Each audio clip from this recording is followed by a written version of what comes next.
Why do so many people hate their jobs?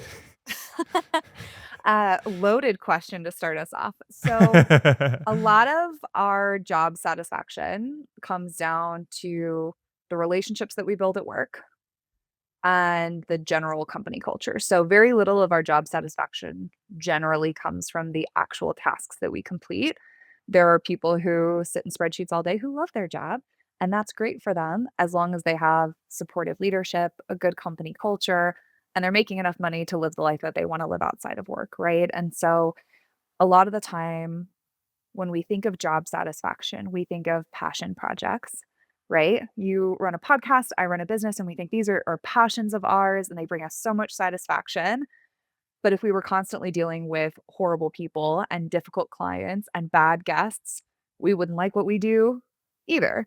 And so, so much of corporate culture is about the people that you work with and your ability to build good, lasting, authentic relationships with those people. And if you can't, you get caught up in corporate politics, and that's the part that people really hate is the fakeness that comes with that poor corporate culture. Yeah, I think you're absolutely right. And just from, I'm kind of in business myself, and I think that a motto that I kind of live by is that the one thing that you can't replace is the people that you surround yourself with. So if someone's going to try and poach a member of the team, which happens very, very regularly, it's very difficult to do that if they love the people they surround themselves with, because you can't recreate a team dynamic that easy. Whereas you can pay someone the same amount as they're already on at the other company. So it's a lot easier, or it's a lot harder to pull someone from a job if they really love who they're around. Yes, absolutely, and that's why people work for startups, right? Startup culture in general tends to mean longer hours, broader scope, you're running leaner, so you don't have as much resourcing or people that you can delegate to, and the issue when that happens is that we think we're going to burn out because, "Oh, it's such long hours and it's so hard," but if we're surrounded by good people who are inspiring us, we're all moving towards a common goal, we're all excited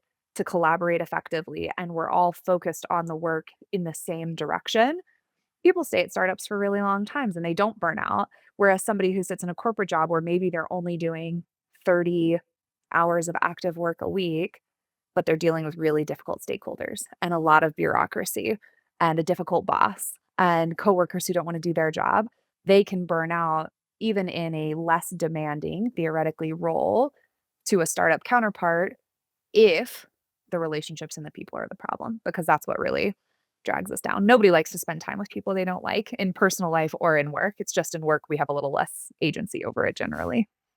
Where do small businesses lose that startup mentality? Because I totally agree with you. And I think that in these huge conglomerates, a lot of the time you are a number and Mhm. people register that and it really demotivates them. Whereas in smaller businesses where you're part of a tight knit team, you're really valued. And if you're not there, the business will not move forward. And I think that really motivates people.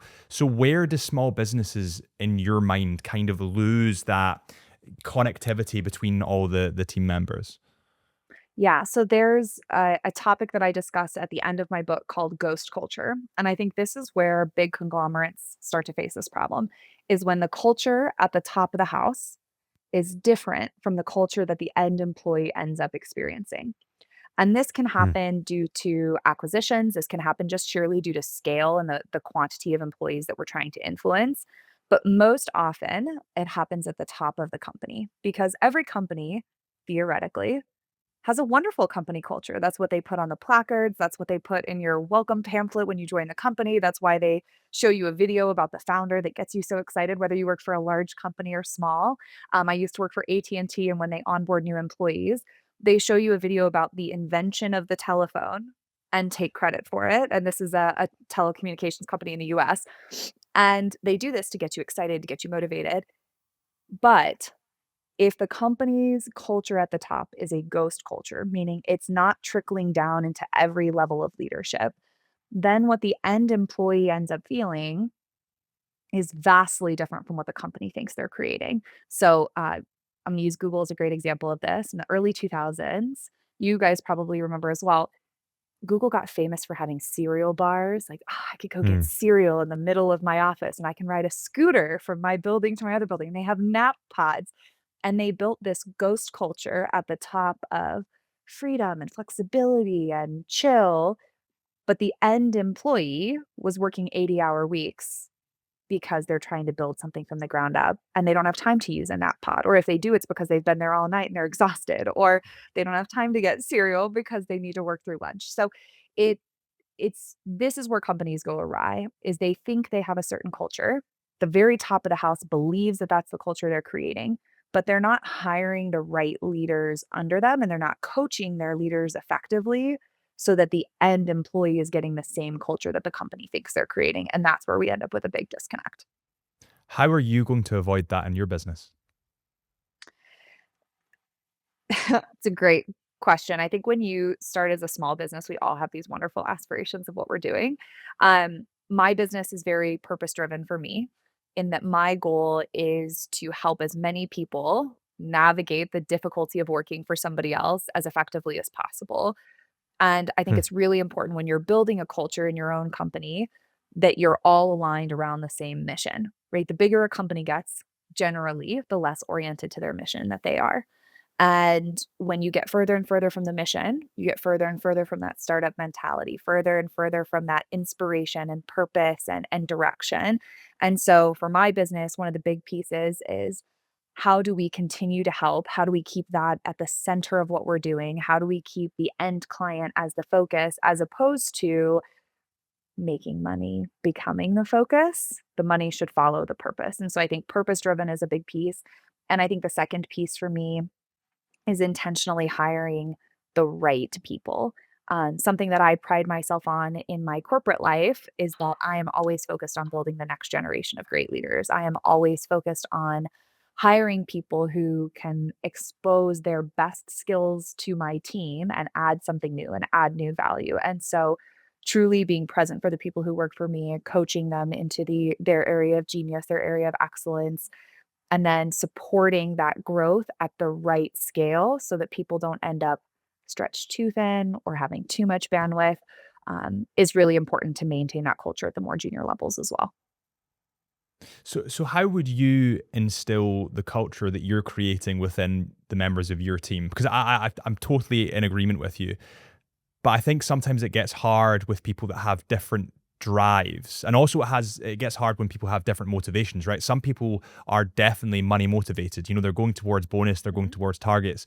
Whereas some people, you offer them a promotion and they'll say no. They'll say, actually, I'm really comfortable here. I don't really want to move. I'm not money motivated. So how do you instill your culture in your team?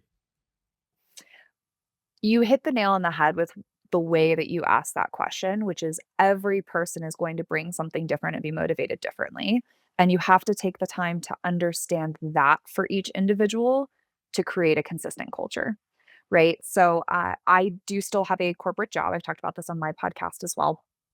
And I lead a large team. And there are people in my team who have very different aspirations and goals and strengths and weaknesses. But to make the team work together cohesively to create that consistent culture, I have to understand what all of those nuances are. And Hmm. this is why it's hard for a CEO to maintain a consistent culture when they have 10,000 employees, is because they can't know the nuances of every single person in their organization. That's not feasible. And then that becomes about scaling your leaders to understand the niche, which is a separate topic. But for me, it's to keep everybody moving in the same direction, you have to understand each individual. And each individual has to feel that what we're driving towards gets them what they need, right? So to your point, somebody who's money motivated, hey, we're building scale, we're building this vision, we're building this future to help as many people as possible. And the more people that we help and add value to, the more referrals we get, the more re-signs we get, the more clients we get. That allows you to scale your income, right? Hmm. If it's the person who just wants to do their job really well, right? Here are the metrics of how we're measuring success in your role. Here's how we're providing visibility into the importance of the work that you're doing so that you feel satisfaction and you feel effort and you feel s- that we are acknowledging how much it takes to do your job well, even though you're not pushing for promotion or you're not pushing for necessarily more money. And so understanding those nuances allows you to build the right infrastructure so that everybody is motivated towards the same culture.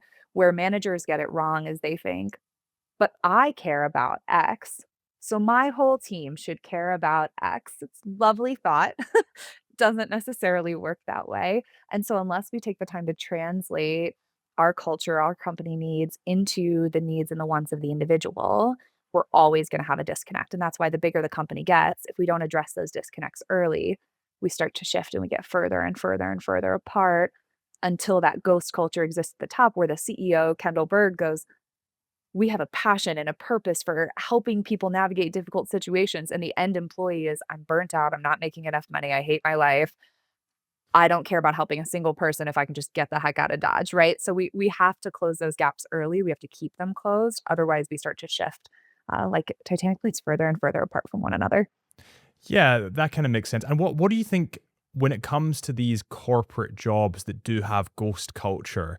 What do you think it is about people, or what do you think it is about these jobs that keeps people hooked in? Why do people stay when they don't enjoy it? Because I've got so many friends that are in a job and they say, it's not great. I can't wait for this weekend to get absolutely smashed. And they just do this every single weekend and they're really looking forward to the weekend. And personally, I don't think that's a way to live, because I think you should enjoy your job enough that you go into work and are as excited for your job as you are at the weekend. So what do you think is that keep people in jobs that they don't like?